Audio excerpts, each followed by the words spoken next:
heshima yako. Nashukuru, asante. Uko vizuri eh? Niko poa, niko poa. Sawa. Ni ushauri gani ama ni kitu gani ambacho hata kama umelala usiku ukaamshwa na ukaambiwa ushauri kuhusu vijana, unaweza kuzungumzia hilo? Faragha. Na washauri vijana watunze faragha zao.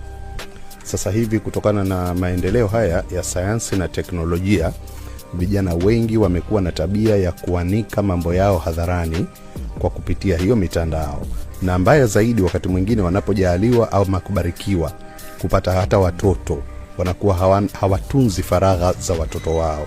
Hili jambo unaweza ukalichukulia kama ni dogo, lakini baadaye huko mbeleni linaweza likawa mtu ni kama vile umefanya kitu wakati wa udogo wako au ujana, umeshazeeka, unatamani kile kitu kisingefanyika, lakini kwa sababu hukutunza ile faragha. Hivi mnavyotuona na umri huu tumepitia mangapi, lakini kwa sababu tumetunza faragha zetu, huwezi kupata upande wa pili wa shida na matatizo yetu.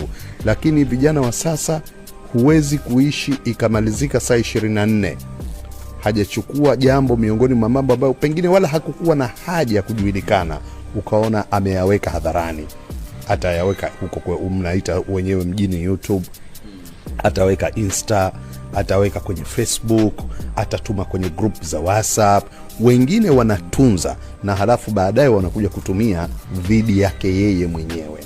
Kwa hivyo faragha ni kitu kikubwa sana kwa heshima ya mtu. Leo tumeona hapa kuna watu wamekuja wakabahatika kupata fursa za kupewa nafasi za uongozi kubwa katika jamii, nafasi za kuheshimika, lakini kwa kutunza faragha zao za zamani wakaingia kwenye majaribu.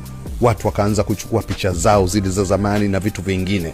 Kwa hivyo huwezi kujua maisha yako mbeleni yatakuwaje. Unavyojiona leo, kuna watu wamekuwa maraisi walikuwa ni wachekeshaji, kuna watu wamekuwa maraisi, mawaziri walikuwa ni wachezaji mpira.